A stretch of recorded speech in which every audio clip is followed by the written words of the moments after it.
Public Utility Authority. This is a public hearing, and that blue sheets are available for anyone wishing to address the council, and the 5-minute rule is in effect. Are there any council announcements from Councilman Bertrand or Councilman Boudreaux? Okay, thank you, sir. And could you go ahead and read the first ordinance, please?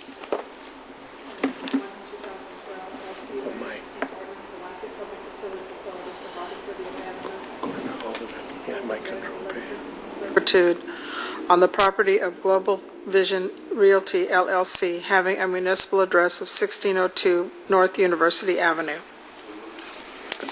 Thank you. Got a motion by Councilman Bertrand and a second by Councilman Boudreaux. Any discussion on this particular item?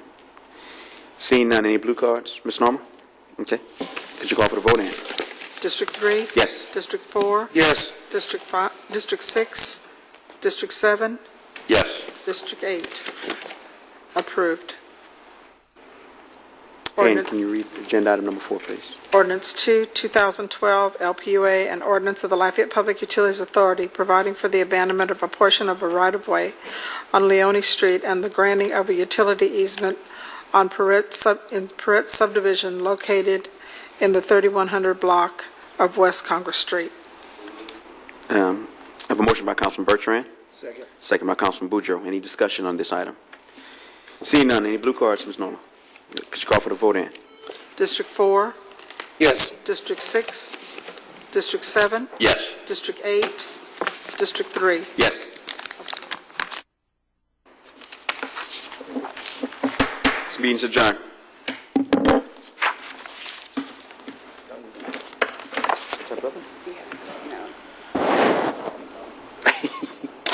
Close it all down. Everything down. Close agenda. But I think you can just shut the voting. Yeah. Hey, calling back. Okay. Was in the kitchen on the floor. Keith and He was in the kitchen eating Yes. the dessert. okay, first.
Councilman Bertrand will lead in the invocation, followed by the pledge by Mr. Partin. Councilman Partin.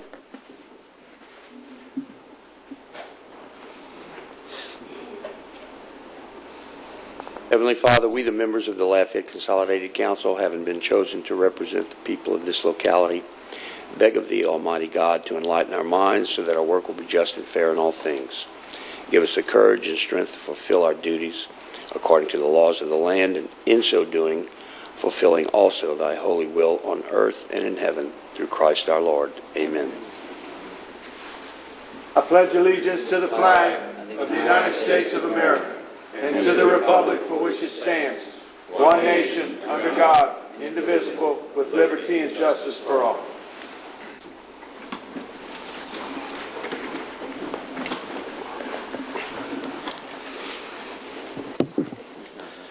We welcome you to the City Parish Council meeting. We, as your representatives in the Lafayette Consolidated Government, welcome your involvement and encourage your participation. This meeting is a public hearing. If you wish to address the Council on any item on this agenda, please fill out the Request to Address the Council form, noting the agenda item number. The blue form is available to you in the foyer. You shall submit it to the Council Clerk, Ms. Norma Dugas, seated to my left, prior to the call of the agenda item. It is important to fill in the blue form completely and note the specific agenda item number. If the card is not completely filled out and it is not legible to the clerk, you will not be given the opportunity to speak. This meeting agenda includes comments from the public section. Please note that this section is reserved for items not included as agenda items. If you have materials you wish to submit to the Council, please give those to Ms. Dugas as well. In an effort to allow an opportunity to be heard, the 5-minute rule will be in effect. Speakers shall refrain from debating, personal attacks, and from making confrontational or derogatory comments. I am requesting that the first row to my left be used for media only. Lastly, food and drinks are not allowed in the auditorium, and all pagers and phones shall be silenced from this point forward. Meeting procedures are by resolution, not by Robert's Rules of Order. I have received no indication that any introductory ordinances are to be pulled for discussion and separate vote from the in globo list, or any indication of amendments that will be offered for any of the agenda items. Announcements. Continuation of the budget hearings will be held on Thursday, August 23rd at 1 p.m. Several departments will be discussed. Item number 9, 0-156-2012, has been pulled at the request of the Planning, Zoning, and Codes Department. Council announcements.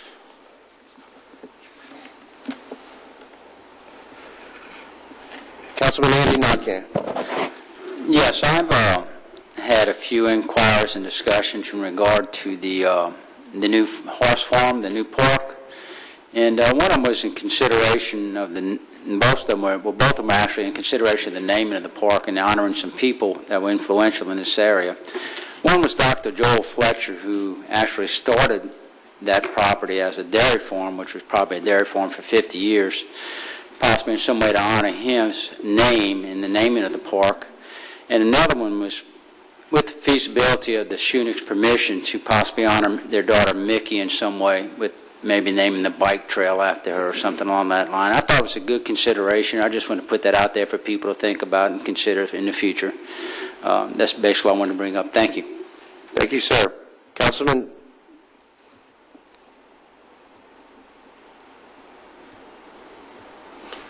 Kenneth Boudreau. Thank you, Mr. Chairman.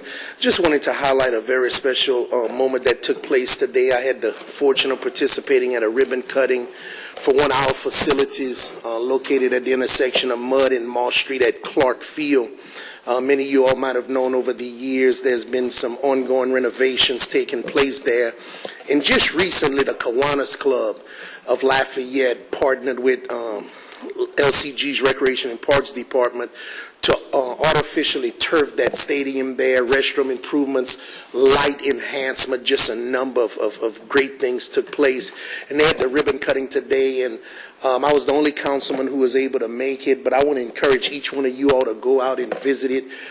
Myself and the parish president, we was able to hug and have a good time out there and just really just make a great impression. The media cameras was just flickering and everything. You just couldn't believe how great a time it was. But seriously, if you ever want to be proud of a public-private partnership that took place, it's unbelievable. Many of you all know Turlins will no longer be there, but East Ascension will be there. Our Little League programs are going to return there. It'll be available for just so many uses. Our public schools maybe can avoid rainouts now. Just a number of things. So I really want to encourage you to go and experience it in that way you would understand that, you know, before the budget process over, there's a consideration to try to identify more monies. It's actually such a great project, we might even consider putting a dome over it. I mean, it's just that beautiful. So we were just looking down the line. I played down there. Many of you guys may have played there, but two people who were recognized, I was recognized for playing there some 35 years ago, and I made the comment that if it would have been turf back then, it would have made the field so much faster. I'd have been a faster athlete, but then again, it would have made everyone else faster, so I'd have still been the slowest person on the field. And Bobby was telling me that he played there, and he left a lot of his blood, sweat, and tears. Bobby Cormier, that is, and I got confused because I thought they fought outside the gate before the game. You know, I didn't know he actually made the field, but nonetheless, it was a great event. More seriously, it's a beautiful, beautiful facility. The Kiwanis Club stepped up. They put some of their money, some funding that they were able to secure into it, and it's really, really great. And again, as far as public employees are concerned, I have to do a very, very special. He wasn't recognized today, but Darrell Gobert, who is employed by Parks and Recreation, today is his birthday. I want to wish him a happy birthday. He was out there at 5 o'clock this morning turning on the lights because Channel 3 did their morning show, their highlight show from that location, and he was out there today at 5 o'clock this morning, public employee. So I want to say happy birthday to Darrell Gobert as well. Thank you, Mr. Chairman. Thank you, Mr. Boudreaux, and I've also played at Clark Field. Oh, good for you. Me too. Blood, sweat, and tears? I think we played against each other. Nah. Councilman Terrio. Thank you. We received a press release from the City of Youngsville, and I just want to give everybody a heads up on what it says here. The City of Youngsville is very pleased to announce that Bonaire Road is once again open for traffic, through traffic between Ambassador Caffrey and Fortune on Saturday, August 11th. A very heavy rainstorm dropped nearly 4 inches of rain in Youngsville, and a section of Bonaire Road was severely damaged, forcing the closure of that portion of the roadway. And now, only 10 days later, the damaged section of the roadway has been totally rebuilt and is ready for traffic. So we thank Youngsville for that. And that's all I have. Thank you, Mr. Chair. Thank you, sir. We'll now move to the Executive President's Report. Mr. Joey Durrell. Mr. Chairman, if you'll consider allowing me to go out of order at some point, we have one of our athletic superstars that was in the recent Olympics that is late getting here right now, Savannah Vincent, and I'd like to recognize her when she does get here. Just grabbed my attention, sir. Thank you. We'll now move to the portion of comments from the public. This portion of our meeting is an opportunity to make your voice heard before the council, the administration, and the public.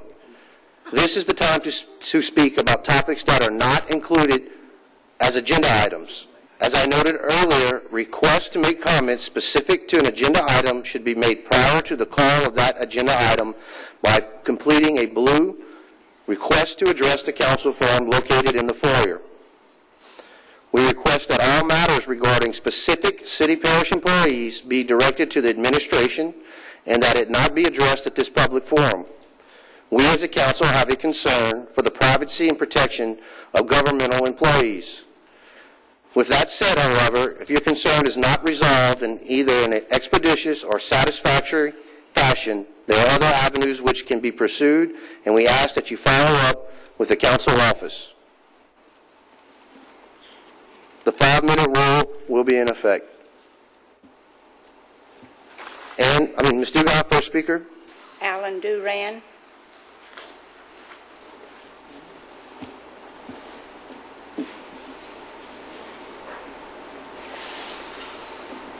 Good evening. My name is Alan Duro. I'm an attorney. I represent the city of Broussard in several matters. I was on unanimous motion of the Broussard City Council last Tuesday. I was asked to appear before you tonight to make sure that the position of the Broussard City government was clear.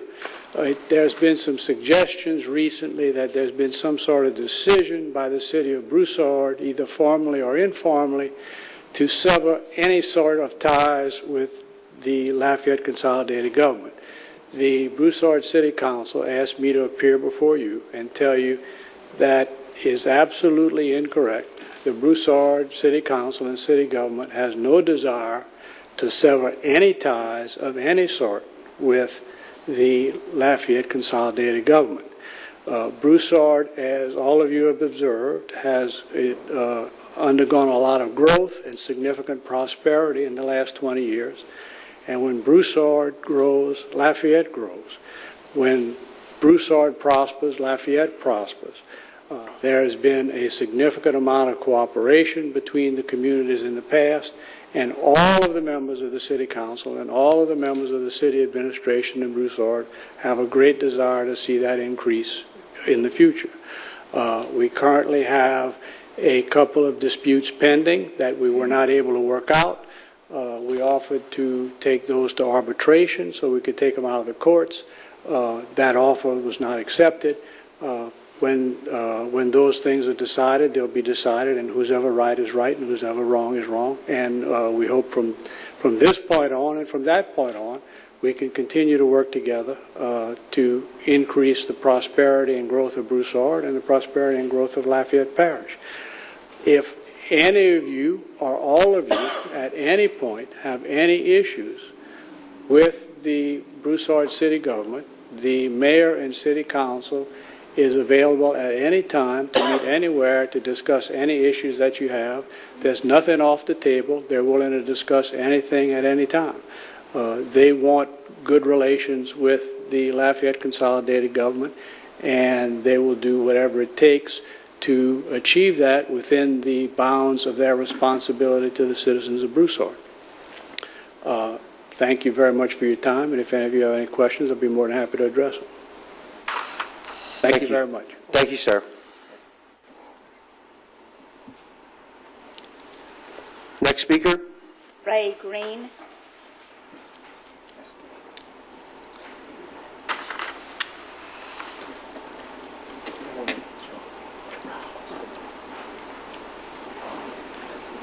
Good evening, gentlemen and ladies. My name is Ray Green. I'm here to speak tonight about a very important subject, one that we don't hear much about. I call it the third alternative. But soon, through dire necessity, we will be hearing more about it. Some of our neighbors are facing this dire necessity as I speak. As you know, many cities and states across the country are going bankrupt because mainly they paid little or no attention to this third alternative. It's getting closer to us. For example, get on the highway and go up to Opelousas and see what's going on up there with the city and the school board. Call over 20 cities in California. Call Scranton, Pennsylvania, and ask them why they've cut the entire city's employees' salaries down to minimum wage, including the mayor, the chief of police, and the fire department. Minimum wage, gentlemen. This is caused mainly because they paid no attention to the third alternative. The third alternative concerns a plan, a common sense plan, that saves money, increases productivity, faster, more efficient way of doing business. And you don't have to pay inflated salaries, overtime, vacations, sick leave, Social Security, excessive holidays, and other perks and expenses. A couple of years ago, I went out to get my morning paper, and I noticed across the street there were 20 men digging a ditch. I went out to inquire and see what was going on. They were all Mexicans. I went out and talked about 5 or 6 of them before I found one that spoke English. I found out they were from San Antonio, and they were here to dig the ditches for LUS. It kind of upset me.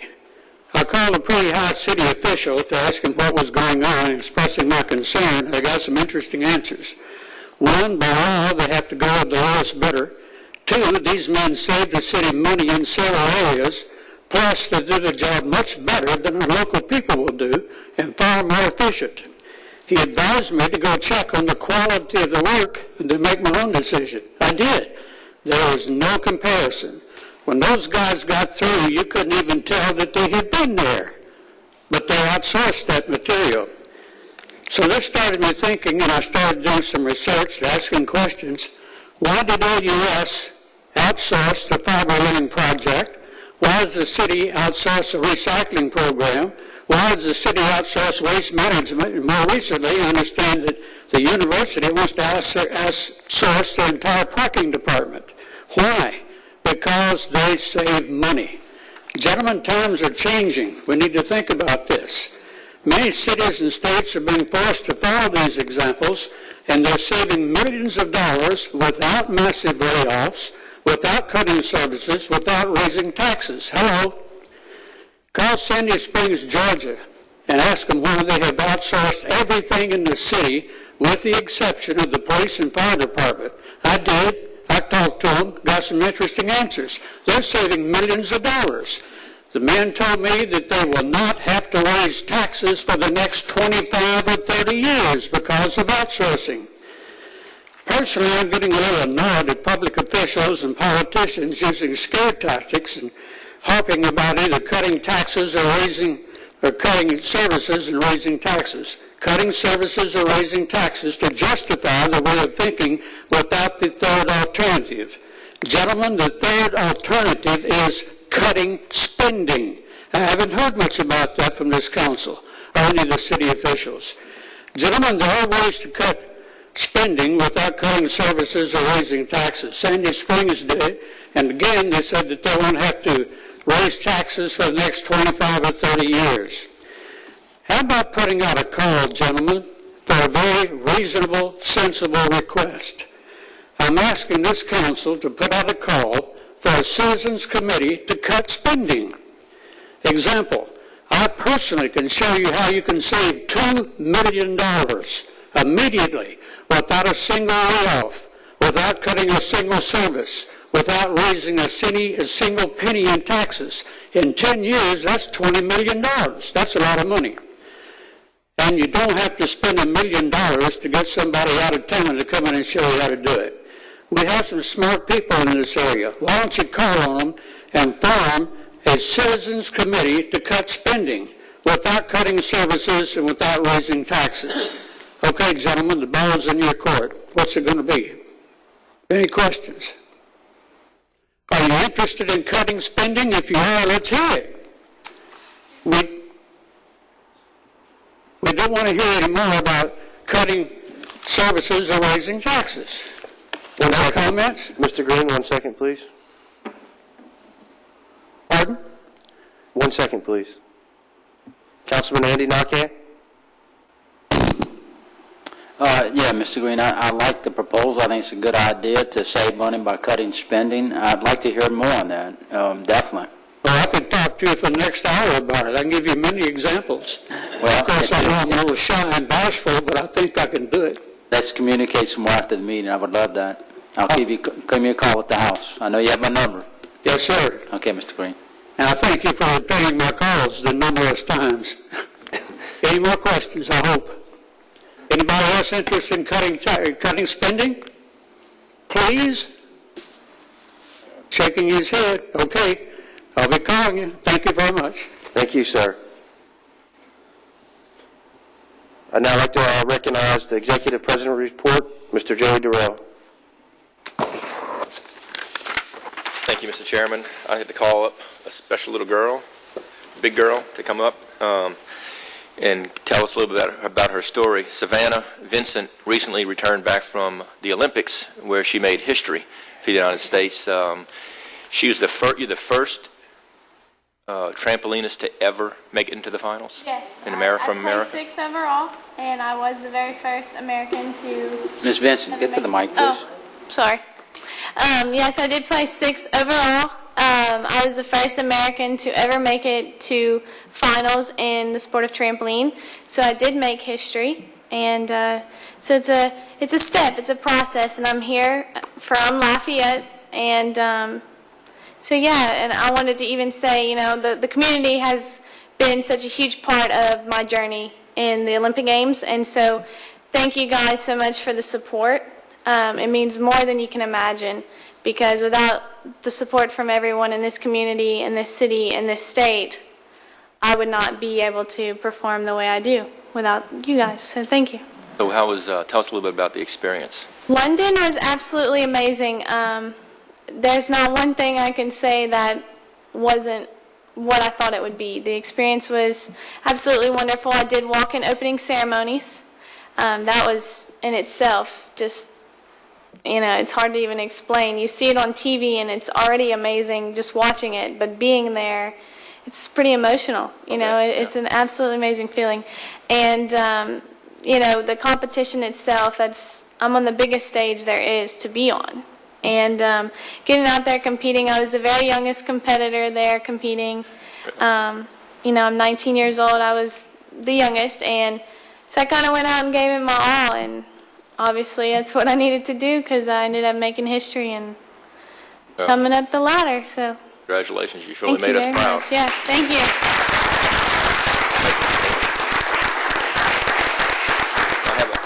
A couple of little things for you. One is an outstanding citizen certificate that says that it's to Savannah Vincent in appreciation for outstanding accomplishments achieved through personal dedication and devotion, bringing recognition to Lafayette and Acadiana. Awesome. So thank you for that, and I have a picture of you. Yeah. Thank you very much.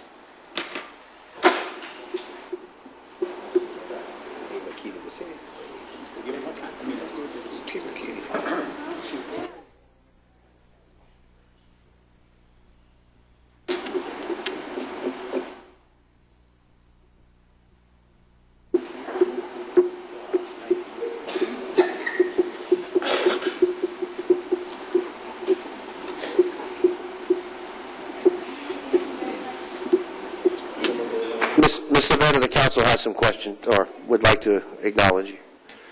Councilman Terrio. I guess the first question everybody has is, are you going to work to be back there in 4 years? Oh, absolutely. I plan to be in Rio, and I actually plan to medal there, so maybe make history again. So that's my goal. I know my main priority right now will be going back to school. I plan to attend UL in January, kind of get back on track of school, and I've kind of pushed it off to the side for training. But I do plan to be in Rio, and I hope you guys continue to support me and be behind me through this journey, because I have a feeling I'll be on the podium in 4 years from now. Excellent. Well, Godspeed and keep up the determination. Oh, absolutely. Fantastic. Great. That's all I have. Thank you. Councilman Boudreaux. First of all, congratulations. What is the gym or the school that you train out of? I train with Trampoline and Tumbling Express. It's off of Farrell Road by St. Thomas More High School. That's where I've been for the last 13 years, and I'm proud to say from that gym, 4 of the 5 Olympians have came out of Trampoline and Tumbling Express. In 2008, Chris Estrada and Aaron Blanchard competed from that gym. In 2010, myself and Hunter Brewster competed at the first ever Youth Olympic Games. And then again, myself competed in 2012 Olympic Games. So Louisiana is the home of Olympians, I'd like to say. Yeah. So we know what we're doing around here, so that's where I'm at, though. Good. Well, congratulations. Thank you very much. Thank you. Thank you for representing us. Thank you. Councilman Patin. Is it on? Yes, ma'am. Congratulations. You mentioned training. What did it take, like the last 6 weeks? Well, however many years, but typically, how much did it take? It's been a long journey. I did move back here when I was 16 from my parents' home in Texas to focus more on training. And I think that was the turning point in my career that things got serious. But I would say this last year is really the main push that I had. I was training 6 days a week, 6 hours a day. I was doing, on the side of that, meeting with a trainer at Reds to work on that. We have this thing, a system called Time of Flight, and that's a new system they added into trampoline where they have a time machine underneath the trampoline, and from the time you initiate your first skill to the very last bounce of your routine, they time how long you're in air. Of course, obviously, the higher you jump, the higher your score is. And that was something I was lacking at the beginning of the year. I wasn't quite to where I needed to be to compete with the rest of the world. And so by doing that, I trained with Robbie at Reds, and so I had to do not only just what I was doing in the gym, training, perfecting my routines, I had to do extra core stuff, getting my muscles that I have, but I didn't have built up for that. And I'm proud to say at the Olympics, I did set my personal records on bounce times. So again, it's a building process, and I think in 4 years from now, if I'm where I am now, 4 years from now, it's going to be even more of a difference. And so we'll see what happens. What is the highest you can bounce above the trampoline yourself? I can get about 21 feet in the air, but how the time machine works, when you see the times, it might show up like 16 seconds, 17 seconds, because being the trampoline is 4 feet off the ground, that gives me a little extra. But actually, I am 21 feet in the air, if not higher. But yeah, it's high up there. Yes. Yeah, that's the key. Thank you very much. Congratulations and thank you. Thank you. Fantastic.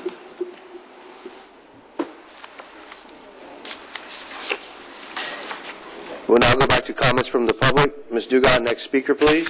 Dale Bresso. You call for a question. I'm ready to address that. My name's Dale Bresso, and I appreciate you all giving the public time to speak. I was told when I was reading the agenda says you can't speak on agenda items, so I'm not going to speak on the item till it comes up. But what I'm going to do in my public part, I'm going to talk about drainage, budget, and NPOs. I've been following you on the budget, and Jay, you've been doing an excellent job running the thing. Pretty good. Well, you can call for a question. But what you really need on the budget, and I'm like the young man that spoke earlier, Green. Mr. Green. I'm still looking for cuts. I'm still looking for not increasing taxes and not increasing cost. And I understand sometimes it's, when you say that, well, you try to say, well, where you want to cut.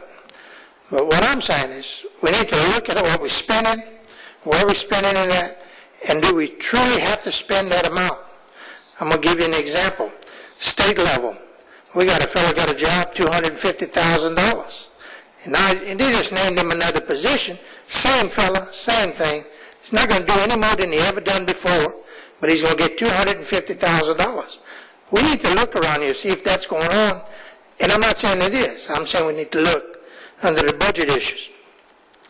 Let me get to the drainage while I got a little time. The drainage, I believe if we use the common sense approach to drainage, that the 9 people sitting up there could come up with a 5-year plan or a 10-year plan that would address the drainage and not fix or dig a ditch that would not be done right.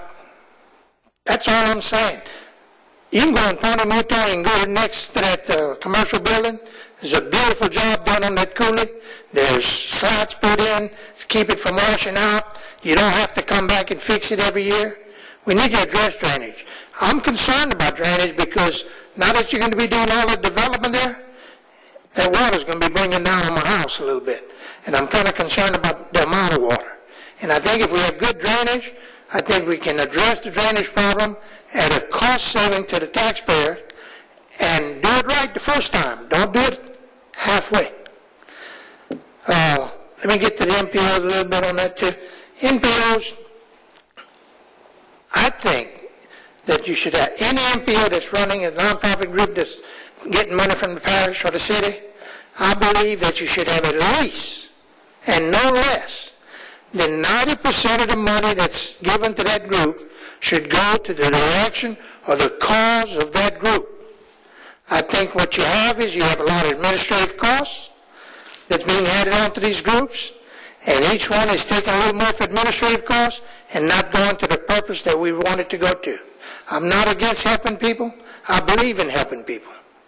But I think when my money is being spent, it needs to be spent correctly, and I think most people in the public would agree with that. Keep that in mind. Drainage, very important. Do it right the first time. Don't have to come back. Jay's a construction guy. He can tell you how to do it. And others. But that's what I'm looking for right now under the public atmosphere. And I do follow the budget. I don't come here. I watch it on TV. It's a lot more. I can say what I want a lot easier to myself. But I do appreciate what y'all are doing. It's a real hard job, and I know everybody's got a job, and you're going to do it. So do it right, okay? Thank you. Thank you, sir. Ms. Dugan, next speaker, please. Helen Burley. Helen Burley.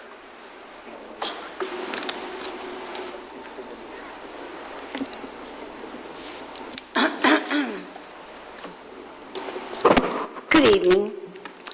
I arrived here August 10th, 1971, after my husband served 24 years in the United States Navy, Master Chief Bobby L. Burley. We started Burley's Haven for Abandoned Animals. We saved animals. I'm still doing it. And because of that, I'm being persecuted. I was fined $385, which I had to go borrow at 35% interest. By the way, I called you. You never returned my call. Anyway, I want you to keep the pound away from me. They even use the police to harass me. 5 squad cars in front of my house, probably every single day for 1 week. And one police officer told my friend, I'm going to give you my camera. Go in your house and take pictures and see if it's livable. I've invited the DA to come to my house, okay? All I do is care. I want to be left alone. Then, there's another day, I went to visit a friend who had a leg amputated. Came home, my doors were open, my dog had gotten out, and he tore a hole in a man's pants. They took my dog for almost, 2 weeks, fined me another $150 that I had, okay? And that area that they keep, what they call the biters, with all the money in this state, in this city, the millionaires are living in River Ranch. This is peanuts to them. Air condition that spot. It is awful. They have 2 huge fans, and the rest is heat. And you're wearing a fur coat. It's awful, and you ought to be ashamed of yourselves. Tell them to leave me alone. I went to Marcus Allen. I went in to recommend a lawyer. You know what he said to me? I can't. They'll take advantage of you. Have a good evening, and leave me alone. Thank you, ma'am. Ms. Dugan, next speaker. Stephanie Tustet.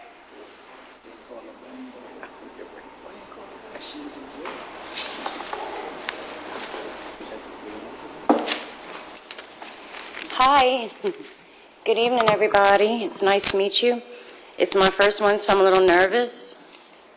I very much want to talk about smart meters because they've been on my heart lately, and I'm really, really concerned. So I've been doing a little research.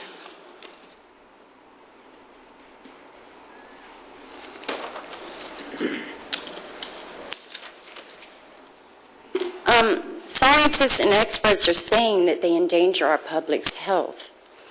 And also the involuntary exposure of millions to billions of human beings, these things are sending pulsing microwave radiation. So Dr. Ali Johannesson, PhD, Department of Neuroscience at Karolinska Institute in Sweden, he says that we should stop immediately installing these in people's homes.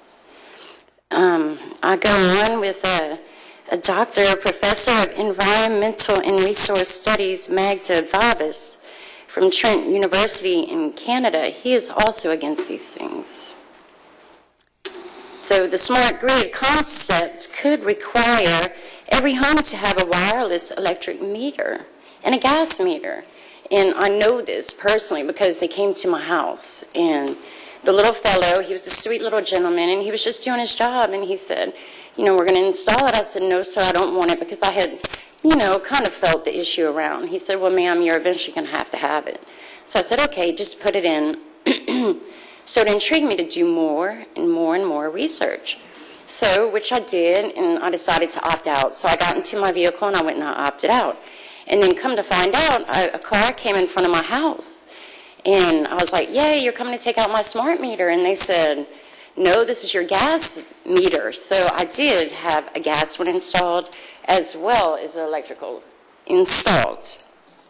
I've since had them taken out, though. I have a daughter. You know, I mean, this is about children. These things, they do this 24/7. These are children. And even if there's a little chance of radiation, if there's a little of harm to our children, it can't be tolerated. I mean, it just hurts my heart. Like with the lottery, we waste money to educate our children. So say, under the guise of the lottery. Well, how can our children learn if they're prone to neurological damage from these things? Not to mention how they can possibly affect possible matters. These are our kids. What about when they go to create, when they go to have children? Well, it's messing with people's ability to recreate our beautiful children. So if these things are in our schools, I mean, friends, we've got to take a stand. We need to come together on this. I mean, please talk to Mr. Yuval. And please, Acadiana, all those that hear me, please grab your child, bring your little baby, put your baby in front of a mirror with you, and look at that baby and imagine. Close your eyes and imagine this pulsation. And because a medicine bottle, you look at the back of the medicine bottle. Are there anything that LUS or the utility company gives us when we get these smart meters? The little fellow didn't come to my house with a piece of paper. I mean, he didn't say, well, here's the potential side effects. Is there anything? Do you know? Is there anything that we can get? Could you all find out for me, please? And another thing is we take people to the polls. I was able to go opt out because I have a vehicle. Is there any way that y'all could implement a busing system for people who do want to opt out of this? Because it's our right as citizens not to have these things beaming in our homes. So is there any way we can do that? Would y'all please make a notation of that? Because I would help anybody in Acadiana get them there to opt out. You know, but we take people to the polls on Election Day. This is important. This is our children. This is our babies. I mean, we can do this. I mean, we can really do this, but I appreciate your time, and God bless all of you. Thank you, ma'am. Ms. Dugan, next speaker. No other speakers. We now move to resolutions for adoption. This is a public hearing. Blue sheets are available for anyone in the foyer. The 5-minute rule is in effect. And please read resolution. Resolution 40, 2012, a resolution of the Lafayette City Parish Council approving the application for restoration tax abatement submitted by NHR Brant House by Sonia Lacombe Boudreau for participation in the State of Louisiana Restoration Tax Abatement Program. I have a motion by Councilman Bertrand, second by Councilman Andy Nakkan. Ms. Dugan, any blue cards? No, sir. And please call for the vote. District 1? Yes. District 2? Yes. District 3? Yes. District 4? Yes. District 5? Yes. District 6? Yes. District 7? Yes. District 8? Yes. District 9? Yes. Approved. Resolution 41, 2012, a resolution of the Lafayette City Parish Council granting a waiver of an exemption from the requirements of Section 6-36A1 of the Lafayette City Parish Consolidated Government Code of Ordinances relative to the holding of an alcohol beverage license at the premise of the Pain and Vino Cecina Italiana establishment to be operated at 740 Jefferson Street in the city of Lafayette, Louisiana. I have a motion by Councilman Bertrand, second by Councilman Castile. Ms. Dugan, any blue cards? No, sir. Seeing no council discussion. Any council discussion? Seeing none, and please call for the vote. District 2? Yes. District 3? Yes. District 4? Yes. District 5? Yes. District 6? No. District 7? Yes. District 8? No. District 9? No. District 1? Yes. Motion's approved. Resolution 42, 2012, a resolution of the Lafayette City Parish Council authorizing the Lafayette City Parish President to enter into a lease agreement for a parking lot between the Hyman Performing Arts Center and the Frim F. Bustani Convention Center and Lafayette General Medical Center, Incorporated. I have a motion by Councilman Bertrand, second by Councilman Andy Nakam. Mr. Stanley, me and you briefly spoke about this. Can you please just let the public know what's going on and the most current up-to-date situation on it? Yes. We have been, over time, meeting with the attorneys, the project coordinators, and the staff at Lafayette General, as well as with our legal counsel. And as you know from the conversations we've had in this venue, legal counsel opined that an RFP should be let, since this is a leasing of public lands. Lafayette General, and Mike can address that, has responded to the RFP. They were the only respondent to the RFP. There will be a parking garage that will be built at Lafayette General's expense that will be on the property currently owned by the city and leased by Lafayette General. In front of you, you also have a PowerPoint presentation from Lafayette General. They're here should you need to answer or have any questions for them. We will increase the number of parking spaces. We will also increase the availability of spaces in the covered parking area. That will take some coordination with the staff at Lafayette General once constructed. The spaces have been appraised. This has been done at fair market value. There will be improvements of approximately $300,000 to the commonly referred to Old Dollar Cinema property that will be made at Lafayette General's expense, then that we will benefit, this government will benefit from once the employees are able to move back once the project is constructed. Mike can discuss the amortization details of the project, legally what happens to the property during the time that it's being leased, and also after the payment and construction of the garage. Thank you, sir. You're welcome. Mr. Aber. Yes, sir. One of the things, this is public property. Is there in any way, are we, I don't want to say selling, or is there any possibility of us getting rid of this property, or does it stay whole with the city? The terms of the lease provide that Lafayette General is obligated to construct a 6-story parking tower with, I think the number is 341 spaces at a cost of no less than $8 million, which will be jointly used by both the hospital and by patrons of the Hyman Center. In fact, there are some provisions in the lease that during certain events at the Hyman Center, they'll be obligated to provide for the exclusive use of the lowest 200 spaces for patrons of the Hyman Center. As Dee said, there's also, as part of the consideration, the non-cash consideration, there's an obligation to improve. Dee's as old as me, but he used a newer name of the theater, the old Center Cinema property, to construct the asphalt parking lot to code with as many spaces as can be contained there to code, which we estimate is about 177 or so spaces at a cost of approximately $300,000. The lease provides for an initial term of 10 years, provided that the parking garage is constructed during that time. If it is, which it most certainly would be, then the lease term would extend to 40 years, a total of 40 years. Rent for the first 10 years would be $56,700 per year.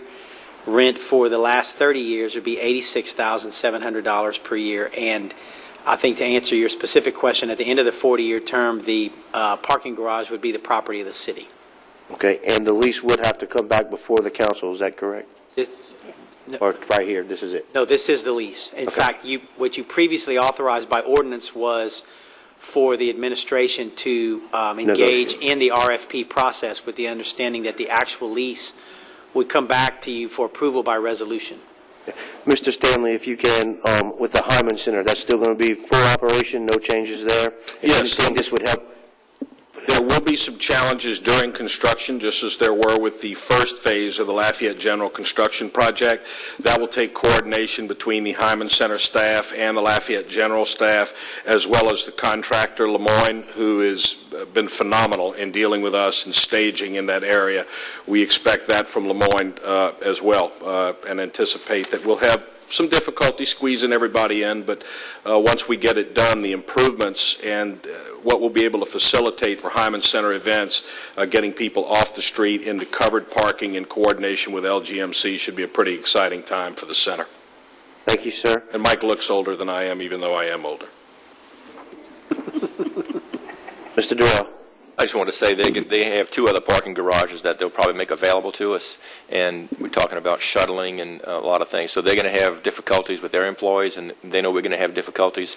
But like Dee said, and when it's all finished, it'll be a lot better. But all those issues. And one other thing I want to point out too is that I asked the question at some point: does this improve the property value to us? Because we know the day is going to come, maybe or maybe not in our lifetime, but the day's going to come, like every day does, that Performing Arts Center the city will have outgrown it, and that land will go for sale to put a Performing Arts Center somewhere else.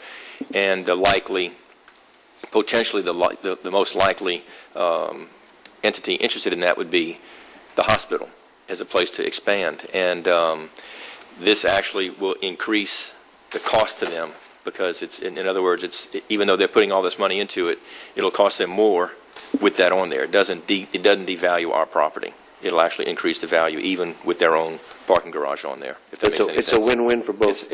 I can't imagine a better one. Okay. Thank you, sir.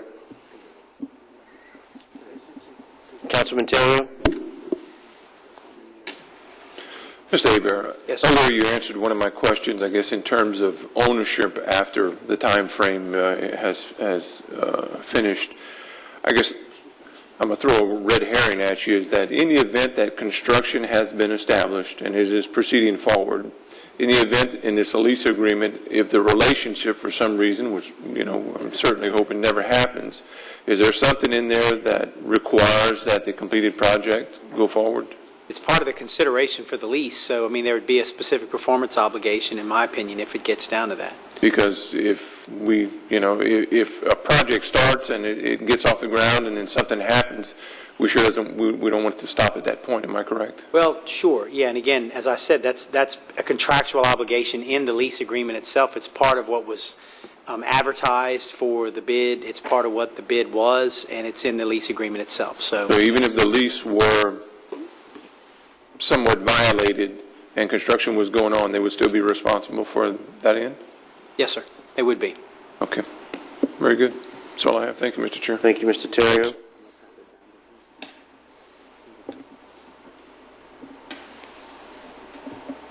Councilman Boudreaux. Thank you. Dee or Mike, who's going to operate the garage? Lafayette General will operate the garage, and the access that we would have for our employees or patrons will be done in a policy as yet to be determined as we work with the hospital. Okay. So they got full operation. And Mike, I heard you mention a figure of $8 million in value. Sir. Yes, sir. That is the actual value, or not to exceed, or in the lease, no less. Actually, the lease says no less than $8 million. So that project can be no less than $8 million. Yes, sir. And 56 rent to us for the first 10 years, and 87 for the last 30 of the 40-year contract if it's fully constructed within 10 years. Approximately. And there's also, I didn't point that out in an effort not to bog everybody down in detail, but there's also an adjustment provision for the CPI and in the rental in addition to those numbers, but those are the base numbers. Okay. So after construction is complete, then that facility and of course the property that it's owned remains ours, but that facility becomes ours. After 40 years, the ground stays in our ownership entirely at all times, but the facility itself would be under separate ownership of the tower would be in separate ownership of the hospital until conclusion of the 40-year period, at which time it reverts to us. So therefore, if there was a consideration to sell the Performing Arts Center prior to that time, or let's say within the next 10 years, for instance, give me an example or kind of walk me through what would take place. Is it going to be like a prorated sale of that section of it if LGMC would be the only interested party, or what would happen at that time? Or let's say a third party would be interested in the Hyman Performing Arts Center. How do we, breach this contract between the two of us to sell?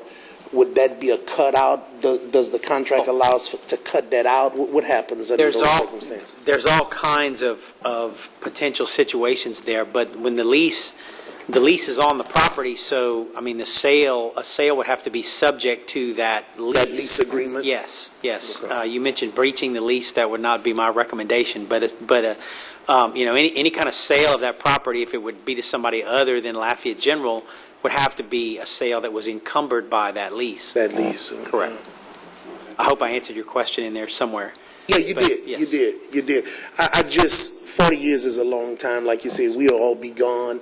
But I guess I'm just trying to imagine, I don't think it's going to be 40 years before, just based on where we at with the facility now and some of what we projected doing Lafayette and with new interests in other parts of the parish.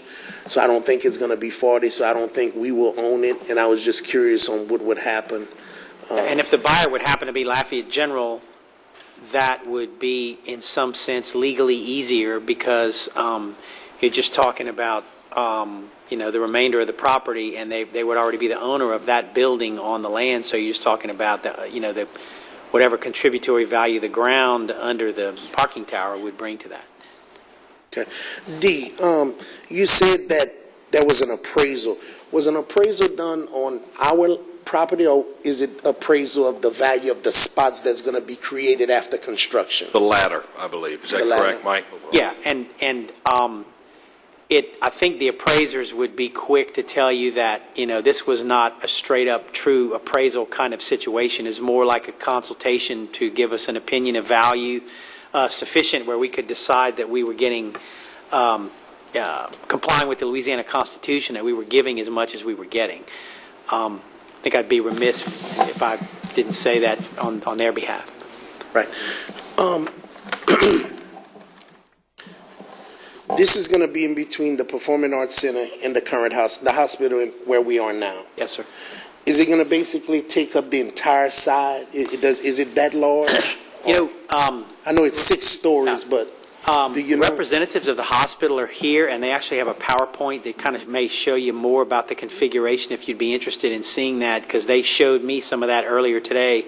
I had some of the same questions. I think the front facade of the parking garage is probably about 50 feet from South College, if I recall, but if you're interested in seeing that, I know that they're prepared. Well, if you've seen it, if you're comfortable with it, we're a team, so I'll be comfortable with it. We're a team, except this part of the team is not an architect or an engineer, so I hate to try to give you architectural engineering. I was just trying to get a visual on how huge it would be if it comes all the way up to it's in here, in what you've been provided with.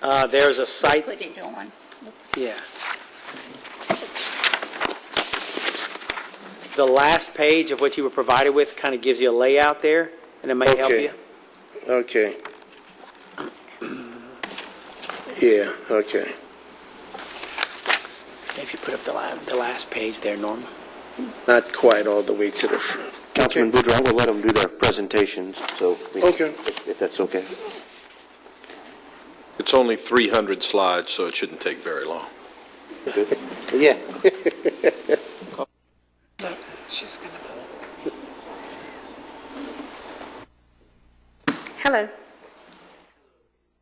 Can you please identify yourself for the record? My name's Marie Lukazeski. I'm the project manager for construction for Lafayette General Medical Center. And we're going to do a presentation? I don't have control of the, or do I? I can't move the slides down, so maybe we need. This laptop will control it? And that mic is hot. Yeah. Alrighty, this is just a cover view of, what you're looking at here is the second floor surgery platform. And this mouse is off. I'll just run a slideshow.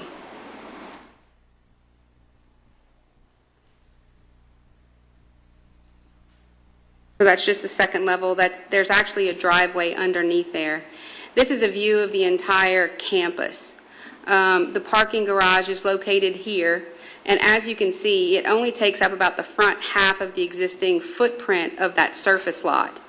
I'll show you another front elevation of what the parking garage really looks like. This was a model that was built early on in the project, and some of this detail at the front no longer exists. We are creating, and we've got permits with DOTD to create this eased turn lane, which will bring people from South College right into this drive between the Hyman Center and the parking garage itself. The front of the parking garage, as Mr. Hebert commented earlier, sits about 52 feet from the current edge of South College, back from the road. The Hyman Center sign, if you're familiar with where that location is, sits about 20 feet from the road. So you still have visibility of the Hyman sign as you're approaching and entering in this eased turn lane. Basically, in a nutshell, just to kind of get you up to speed, this is the front of the hospital now. This covered walkway will carry you through. There's a drive underneath this portion for people if they come from the very front of the hospital to get into the garage. But I would imagine most of the Hyman patrons would come in through this drive here. This is a view sort of looking from, Hub City Diner from that perspective at the ground level. And you can see the drive here coming from the front of the hospital around and going into the parking garage.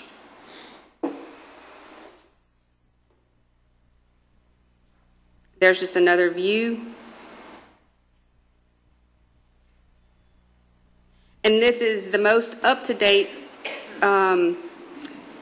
visual for the front of the garage, with budget, and this is the rear portion of the garage. The emergency department sits about right here. And then there's a full elevation of the south if you kind of flattened it out. It actually curves along with the curve of South College and Coolidge where that intersection meets. This over here being the front of the hospital, this being the Hyman Center, and this being the front elevation of the garage. And then this is the site plan showing that detail at the street. This is your Hyman Center sign. You've got some parking up in the front here, and this is the very front elevation of the parking garage, so it's set back from that sign. This is all landscape. The trees are, I think, crepe myrtles, so they're pretty light and airy. And this is that eased turn lane that will be new construction, as I mentioned earlier.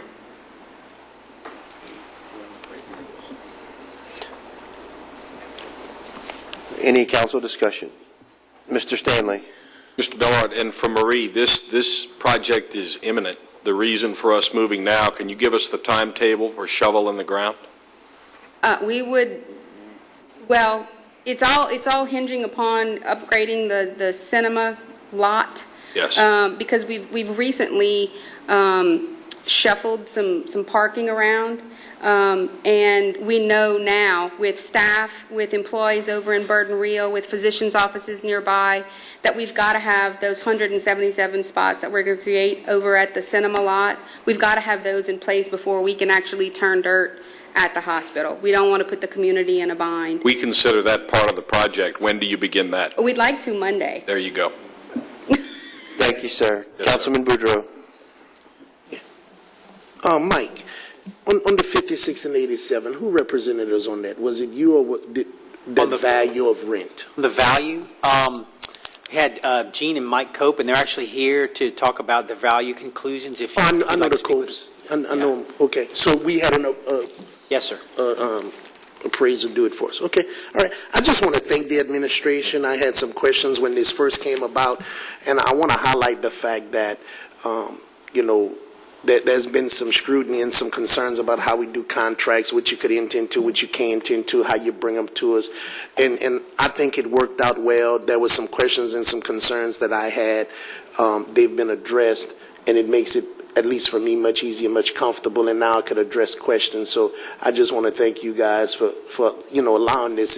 It's not about stopping anything or hindering anything. Is when we're all involved, we all need to know. And the way our current government is set up, the administration is charged with this responsibility. Now we have information and, you know, go. So I'm comfortable in supporting this as it is. I think that it can, in fact, benefit us, and I think we got a good thing here. So I just want to thank you all publicly. That's all I have, Mr. Chairman. Thank you, sir.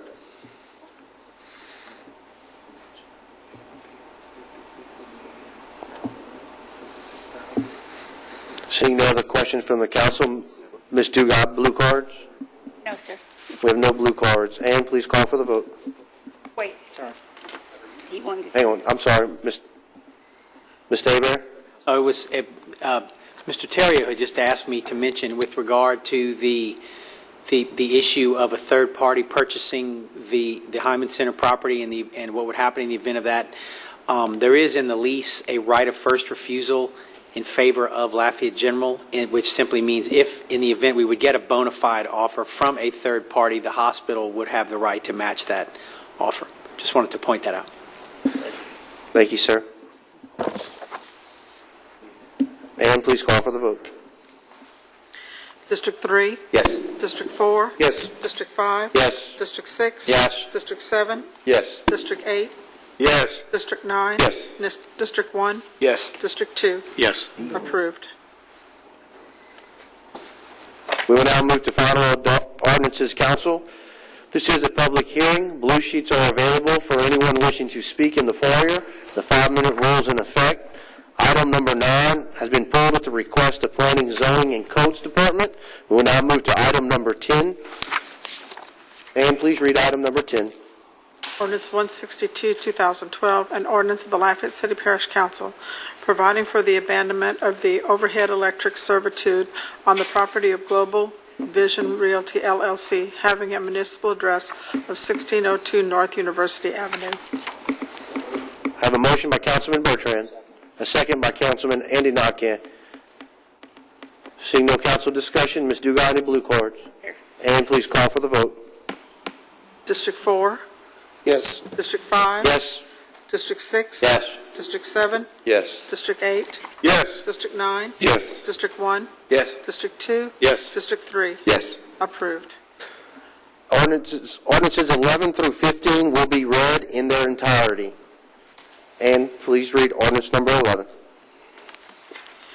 Ordinance 167, 2012, an ordinance of the Lafayette City Parish Council setting forth and designating the adjusted ad valorem tax millage rates for the tax year 2012 and imposing taxes on all properties subject to ad valorem taxation in the city of Lafayette and the parish of Lafayette. Be it ordained by the Lafayette City Parish Council that, whereas the Lafayette City Parish Council is the governing and taxing authority of the city and parish of Lafayette and is empowered by law to levy and impose ad valorem taxes on all properties subject to taxation in said city and parish, as shown by the assessment roll for the year 2012.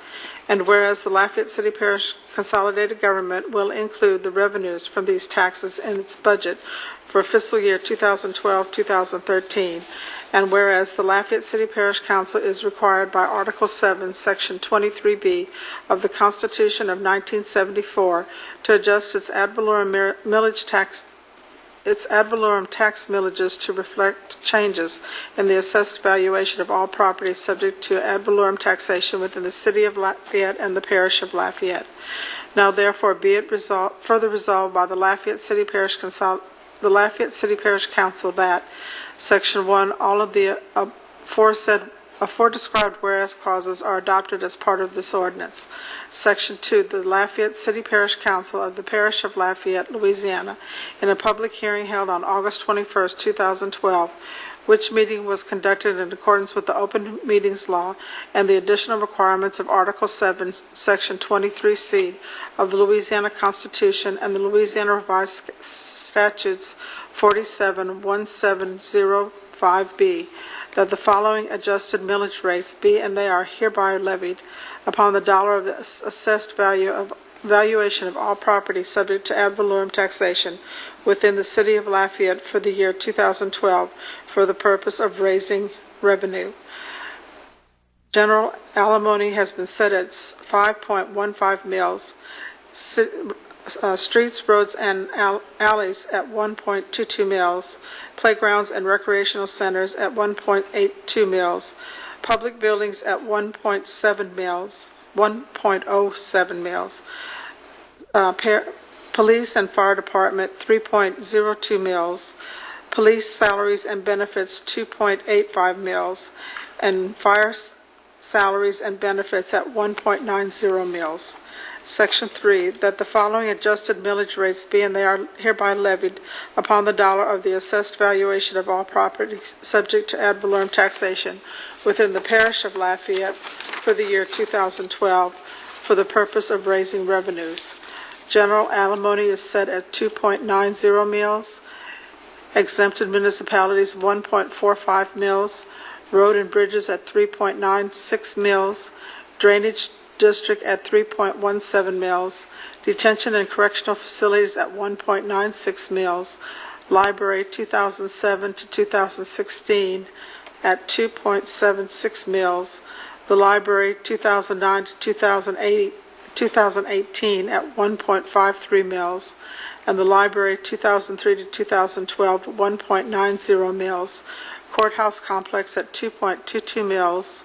Juvenile detention at 1.11 mils, and the health unit at 1.61 mils. Section 4, the assessor of the parish of Lafayette shall extend upon the assessment roll for the year 2012 the taxes herein levied, and the tax collectors of said parish and city shall collect and remit the same to said taxing authority in accordance with law. All ordinances and resolutions or parts thereof in conflict herein are hereby repealed. Section 7, this ordinance shall become effective upon signature of the Lafayette City Parish President the lapse of 10 days after receipt of the Lafayette City Parish President without signature or veto, or upon an override of a veto, whichever occurs first. Need a motion and a second? I have a motion by Councilman Bertrand.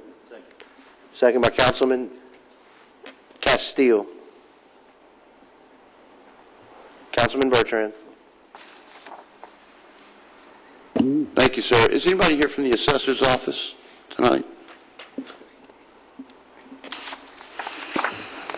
Okay. Laura, are there any of the millages that are being collected that can be reduced?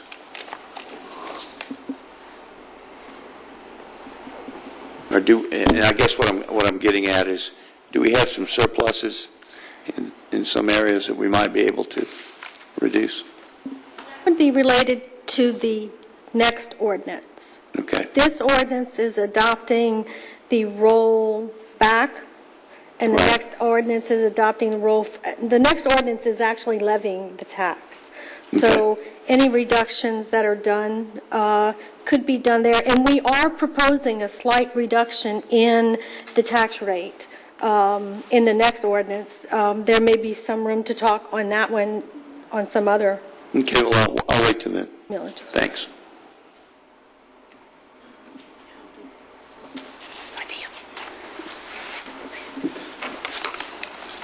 Thank you, sir. Councilman Shelvin? Got a question, either Mr. Chairman, you can answer, or possibly Mike. Since we just took a second and a motion on agenda items number 11 through 15, are we going to vote on them in global as well? Or are we going to vote on them separately? No, sir, she's reading them all individually separate, so that was the whole for just 11. Okay. So no, it'll be separate. Okay, all right.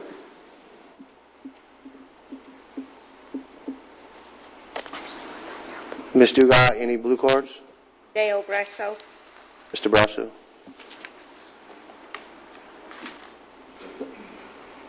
Thank you again. That's what I really came for tonight, was on the millages. I'm here to speak for myself and retirees and elderly people in the Lafayette Parish area.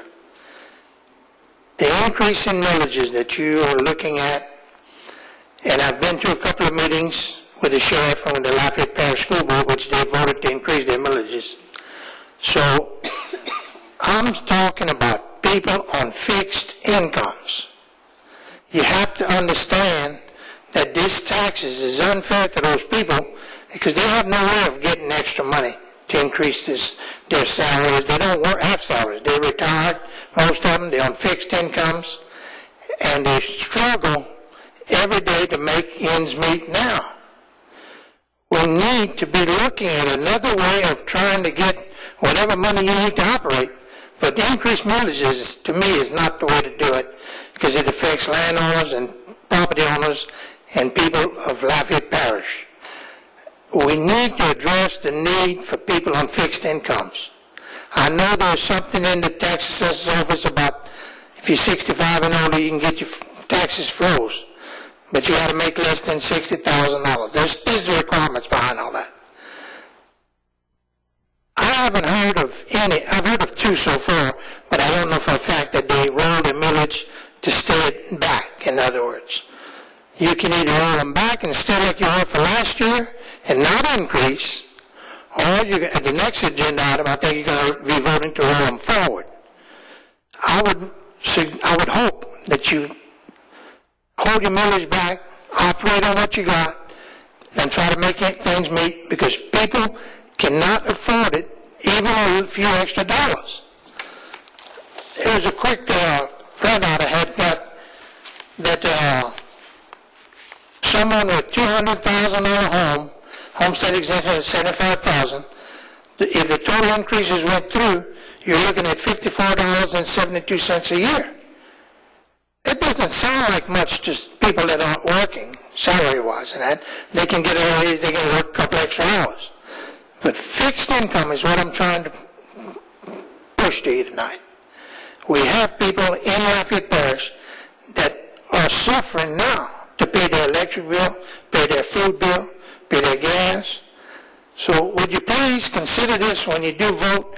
I understand the need to operate government and you got to have money. But I also understand that I think this increase in millage is just another way to get taxes increased without a vote of the people, and I really don't believe in that. I think the people should have a vote.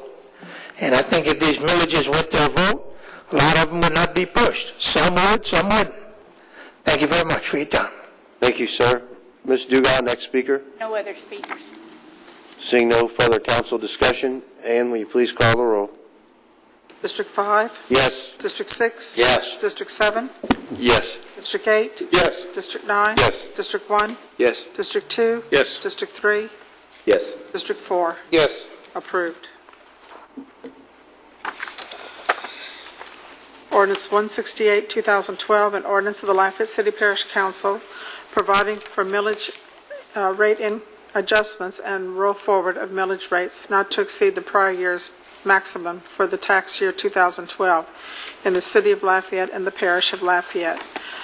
Be it ordained by the Lafayette City Parish Council that whereas the Lafayette City Parish Council is the governing and taxing authority of the City of Lafayette, the City, and the Parish of Lafayette, the Parish, and is empowered by law to levy and impose ad valorem taxes on all property subject to taxation in said city and parish, as shown on the assessment roll for the year 2012, and whereas it is necessary for the Lafayette City Parish Council of the City and Parish of Lafayette, State of Louisiana, acting as the governing authority of said city and parish, to levy all maintenance and operating taxes for the year 2012, and whereas it is also necessary for the Lafayette City Parish Council to levy taxes for the payment of general obligation bonds of the city, and whereas as a result of the 2012 reappraisal and valuation of the property subject to taxation within the City of Lafayette and the Parish of Lafayette, State of Louisiana, the millages levied by the City of Lafayette,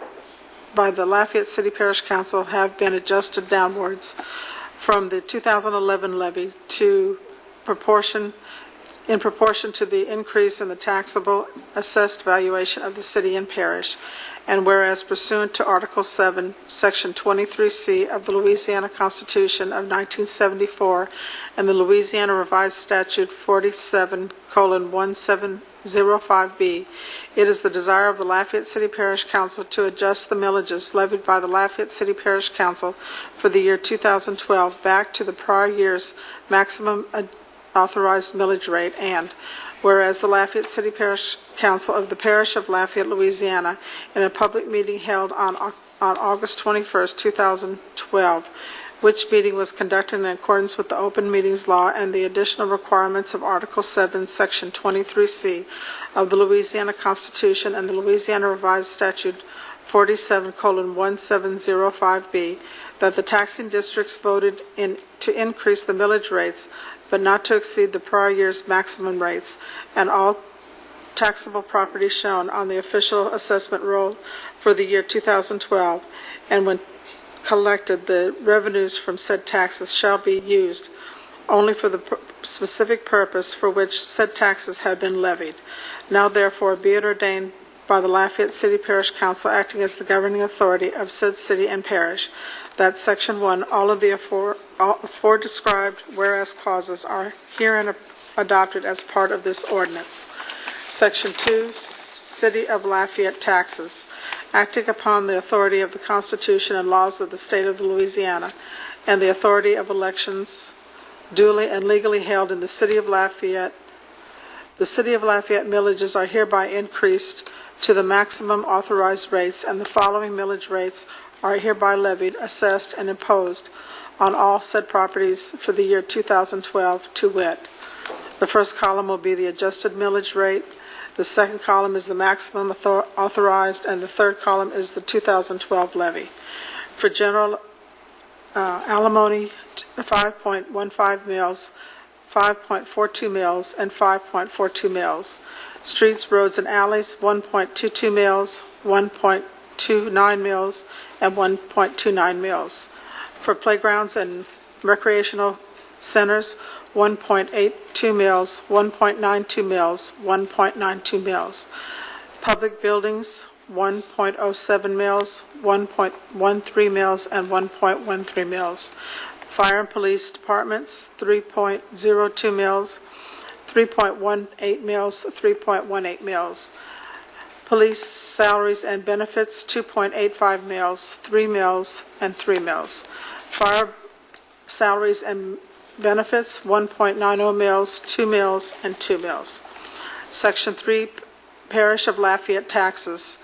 Acting under the authority of the Constitution and laws of the State of Louisiana and authority of elections duly and legally held in the Parish of Lafayette, Parish of Lafayette, the Parish of Lafayette millages are hereby increased to the maximum authorized rates, except for the Lafayette Parish Health Unit maintenance tax, which is partially increased, and the following millage rates are hereby levied, assessed, and imposed on all said properties for the year 2012, to wit. General alimony, 2.90 mills, 3.05 mills, 3.05 mills. Exempted municipalities, 1.45 mills, 152 mills, 152 mills. Road and bridges, 3.96 mills, 4.17 mills, 4.17 mills. Drainage district, 3.17 mills, 3.34 mills, 3.34 mills. Detention and correctional facilities, 1.96 mills, 2.06 mills, 2.06 mills.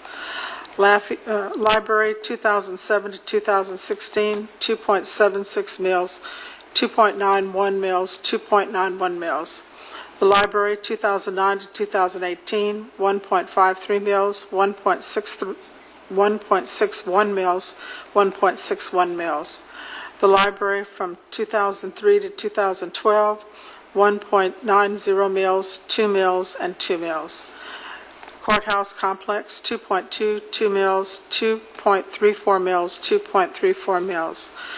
Juvenile detention, 1.11 mills, 1.17 mills, 1.17 mills. Health Unit 1.61 mils, 1.70 mils, and .94 mils. Mosquito Abatement and Control 1.50 mils, and General Obligation Bonds 3 mils. Section 4, the assessor of the parish of Lafayette shall extend upon the assessment roll for the year 2012 the taxes herein levied, and the tax collectors of said parish and city shall collect and remit the same to said taxing authority in accordance with law. Section 5, the foregoing ordinance was read in full, the roll was called on the adoption thereof, and the ordinance was adopted by no less than two-thirds vote of the total membership of the taxing authority, voting in favor as requested by Article 7, Section 23C of the Louisiana Constitution and Revised Statute 47:1705B. The ordinance having been submitted to the vote, the results were as follows. Section 6, all ordinances, resolutions, or parts thereof in conflict herewith are hereby repealed. Section 7, this ordinance shall become effective upon the signature of the Lafayette City Parish President, the elapse of 10 days after receipt of the Lafayette City Parish President without signature or veto, or upon override or veto, whichever occurs first. Thank you, Ann. Any council discussion? Councilman Bertrand, I'm sorry, I need a motion in a second. A motion by Councilman Bertrand. Second by Councilman Castile. Councilman Bertrand, you have the floor. Thank you.